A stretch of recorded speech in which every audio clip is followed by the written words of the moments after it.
Find the American spirit. We hope you enjoy the show. 皆様、本日は米国パビリオンにようこそお越しくださいました。ただいまより米国パビリオンステージでは美しき米国をお届けします。米国を形作る独創性、卓越性を象徴するパフォーマンスをお楽しみください。Today, we're excited to present Teata Begay of the ANOLI dance troupe.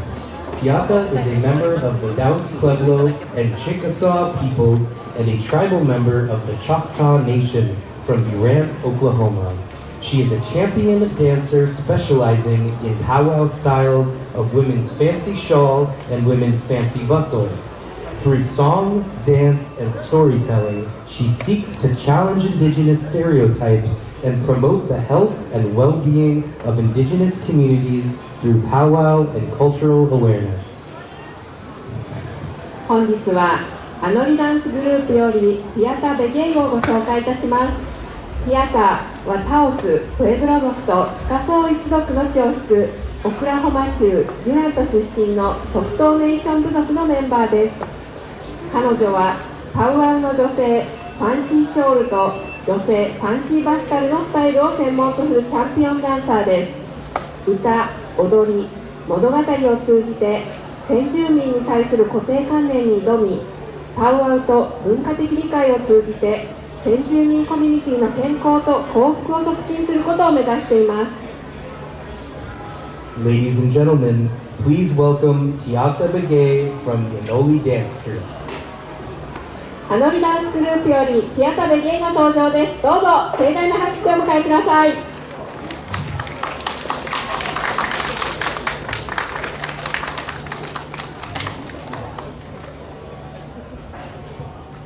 Hello, good morning. Thank you for allowing me to be here today. To start my presentation this morning, I want to introduce my husband, Angelo Begay, a member of the Navajo Nation of Arizona. Once again, to thank you all for coming to watch me and come be educated here on the Native American people. I want to honor you all with a song. And this is something that our men do. So I'm going to turn it over to my husband, Angelo.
Ya she Angelo Bigalo, yeah. Cloga than the Tori Chini is Tabaha Basachi, but Tutni Dasache, Tutchini Dasanella. Hello everyone, my name is Angelo Bigay. I just introduced myself in my own native language, which is the Navajo language. And I'm happy to be here to share some of the songs and some of the dancing with you today. Thank you very much.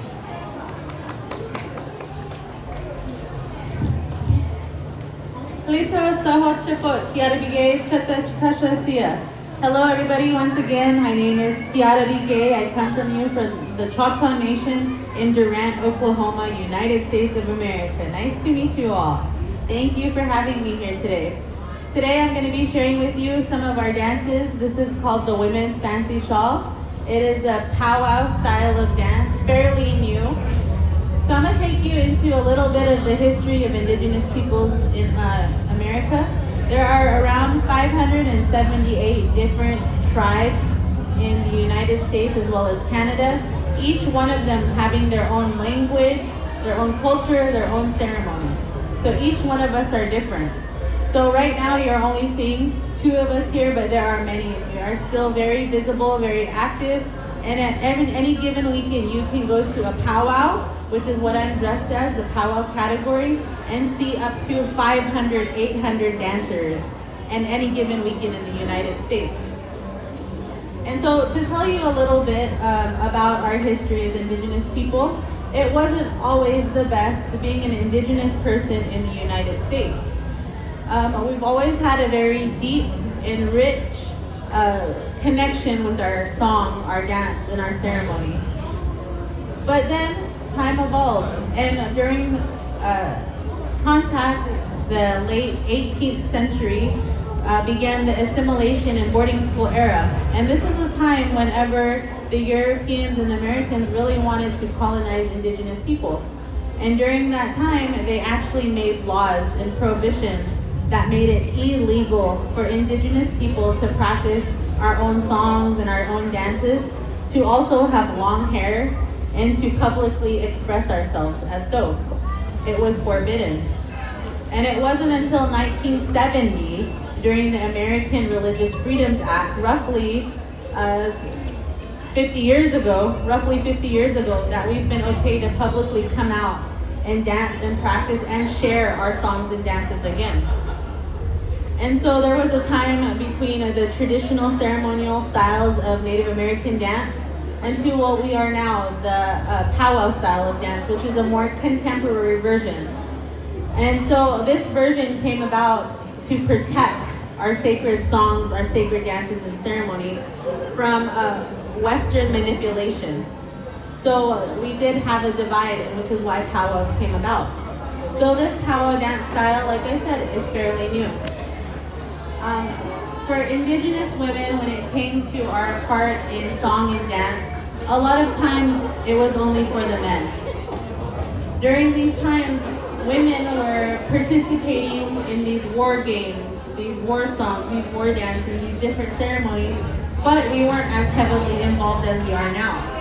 Back in the day, our part in these ceremonies and dances was way in the back.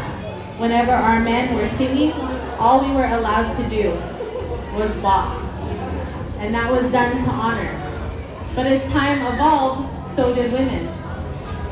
In the 50s, during the American women's rights movement, they did have women, indigenous women wanted to come out and showcase that they were just as strong as the men, just as fast, and just as quick, and they wanted to show that they had creativity and self-expression too.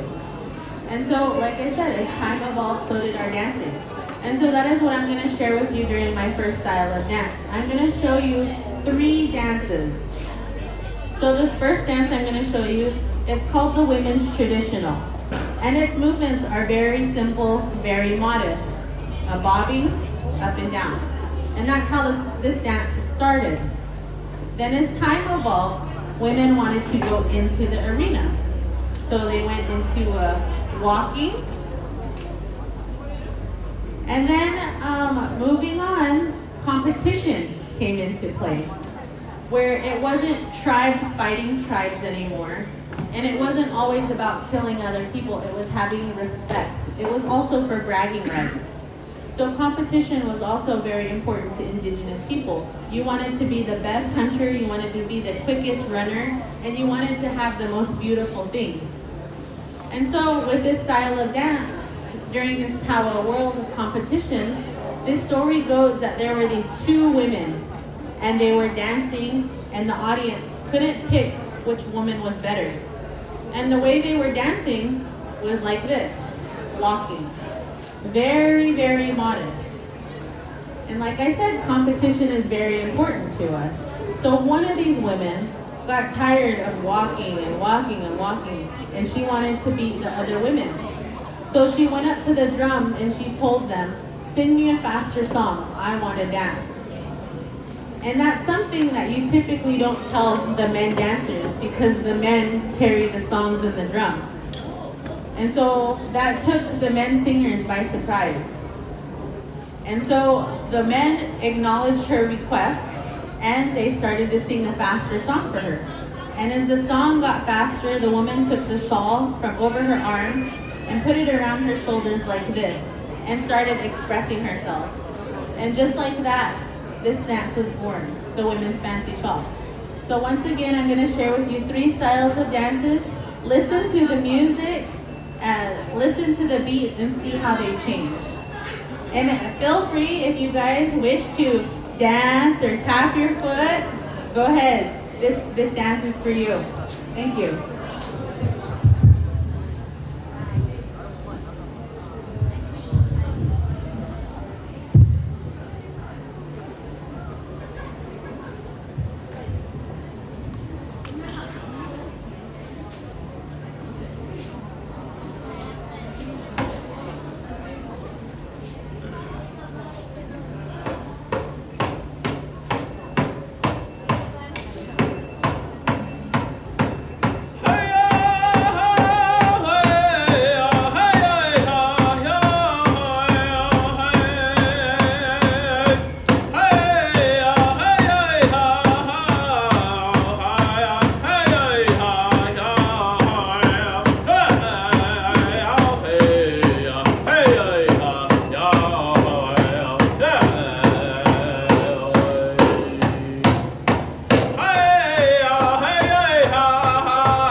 About the instruments that I have here in my hand. This here is called a hand drum, and this hand drum is made out of deer hide. this deer hide is wrapped around this piece of wood. And this piece of wood is in a circular shape. And this drum here represents Mother Earth. And as you can hear the beats that I'm doing, it represents our heartbeat.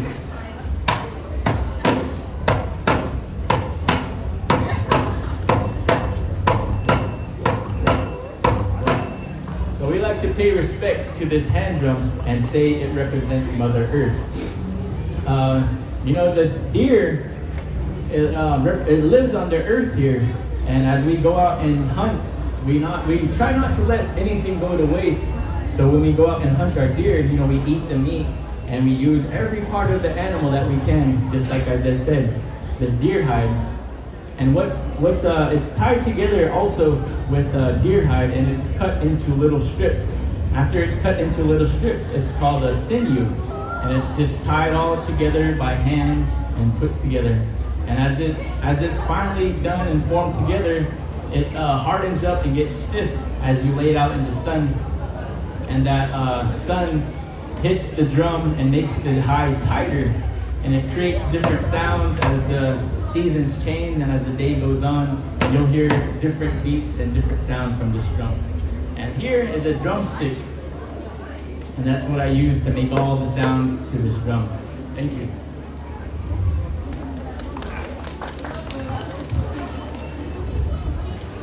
Thank you all. So I'm going to talk just a little bit about some common stereotypes of Indigenous people.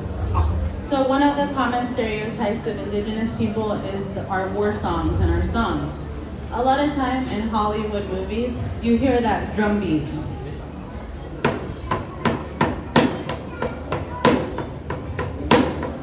That's not right. I have never heard any Indigenous song that sounds like that. Another one that you hear is probably the yeah? No. We don't do that. Indigenous people, we do have the calling and the recognition, but it sounds very different. We have two different styles of those calling. For the Indigenous women, it's to pay honor, pay respect, and to give strength. It's to support. For the women, it goes like this. And for our men, it goes like this.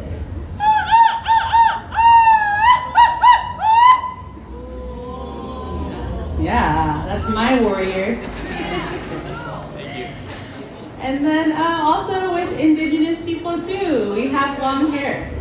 And so kind of going back to our assimilation story, like I was telling you, there was a time in American history when it wasn't good to be Indigenous. They wanted us to completely annihilate our identity, forget who we are as Indigenous people, and completely assimilate into the Western American lifestyle. But as time has evolved, you know, like I said, so have we. And we're finally at a time of reclamation where we are able to come out and publicly recognize ourselves, one another, and show pride in our culture and as well as our identity. So that's one of the reasons why you see men have long hair. So back here, I also have two little boys that have long hair. And so one of the reasons why we share that is because our men wear their long hair because their ancestors couldn't. Because his dad, his grandpa, my grandparents, they had their hair cut. And that was one of the big things that the Americans at the time wanted to do to Indigenous people is cut our hair. Because our hair has strength, it has pride, it has identity. Our hair is part of our culture. Our hair is part of our ceremonies. And so this is one of the reasons why we now, and our men more specifically, wear long hair. So that's another thing I wanted to share. And I'm gonna go into a few more dances, but to talk a little bit about what I'm wearing. Up here, can anybody guess maybe what kind of feather this is? An eagle feather. Yeah, an American eagle feather. Believe it or not, in the United States, it is illegal to have American eagle feathers. But as Indigenous people, we are the only ones with the right to legally wear the United States American eagle feathers. And that is because our relationship and our treaties. And we believe, like with the eagle, it flies highest to Creator. And so with these, our songs and our dances, we pray, we sing, we hope for good things. And we believe that when we wear this, it draws strength and it gets taken up to Creator, and He recognizes that and He gives us all good things. And so that's one of these things with this dance as well. Whenever I've been dancing ever since I was very small. My two boys also dance. And whenever we were brought into this dancing arena, we weren't forced, we were given a choice. And so whenever we were brought into this arena, they told us to come in with a good heart and a good mind and good feelings. Because we're not just dancing for ourselves, we're dancing for you all. We want these songs, this dance here, to make you guys feel happy. We want you to bring you good spirits, good feelings. We don't know if you're having a bad day, but what these songs are is they're supposed to lift your spirits and make you feel good. Which is why I said earlier, if you guys want to dance and you just bounce around, then feel free. I'm gonna share with you something that's called the friendship song. It's also called as a round dance. And this is a style of dance that is typically you participate, but because we are crowded, if you don't mind sharing this dance with me by just bobbing.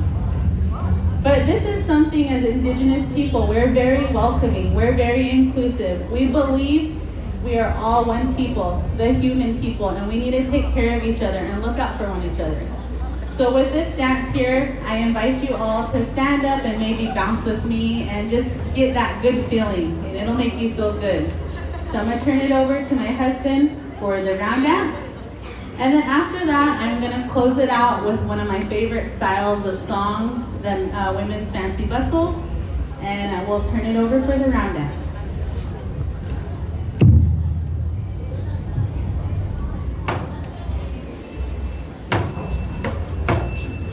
As she said, if you want to stand up and participate, just stand in your spot and just bob along to the beat as I get it going.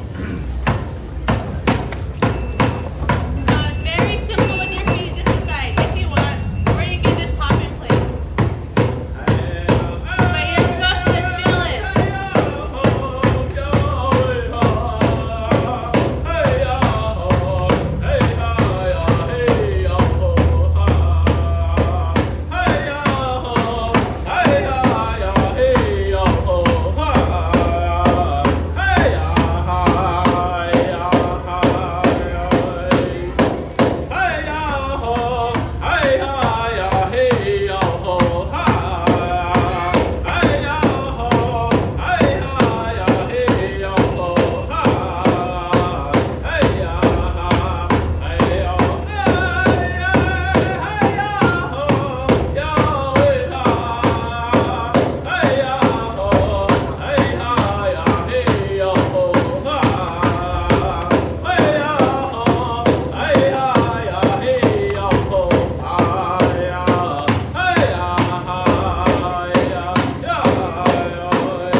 To talk a little bit more about what I'm wearing, all of this stuff here is handmade, made by my husband and I, as well as my family.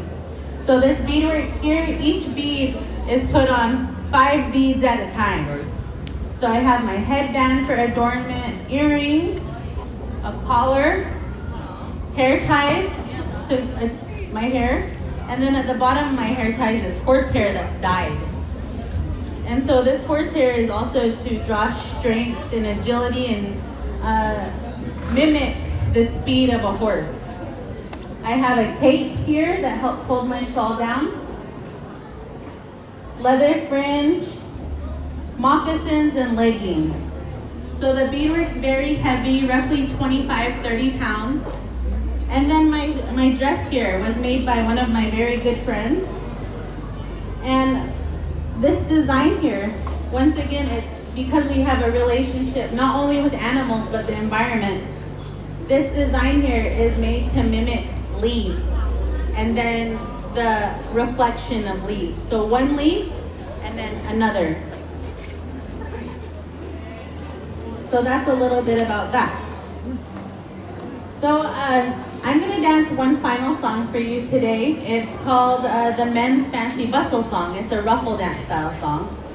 And it's a quick song, one of my most favorite because of the freedom, the self-expression, the ability to move and be quick and just show my creativity. And typically this is a war dance style song, but because I am Choctaw, a tribe in Oklahoma, our indigenous women were actually allowed to dance our war style songs.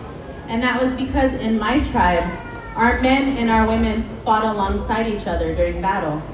And so Choctaw women, we do have the right to dance this style. So if you listen to this song, the ruffling of it, that part is to pay attention to your surroundings. Pay attention to where you are. Have your attention span be heightened. And then you dance, and it's kind of a trick song. It will have 3 stops, and so that's part of our competition dancing as well. That whenever the drum starts, we're supposed to start. When the drum stops, we're supposed to stop too. So a lot of it is just listening and paying attention. So with this is the men's or the women's ruffle dance song, women's ruffle dance song. I will dance this for you, and then after this, we will close it out and we'll take pictures with you all, and I have some stickers if that's something that you would like. So thank you all, and I'll turn it over for my final song. Thank you.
Thank you all once again. Yokoki, I'm very thankful to be here with you all. And yeah, thank you very much for having us. Hope you have a good rest of the day. And we'll be up here if you want to take pictures, and we have some stickers for you. Thank you. I have one more thing that I'd like to share with you all. In my tribe, there is no word for goodbye. We don't say goodbye, because when we say goodbye, that means we will never see somebody again. But in our tribe, we say, Chipisa la chiqui. That means see you later. We may not see each other again in this life, but maybe in the next. So, chipi sala chiki and yakoki. Thank you, and domo arigato.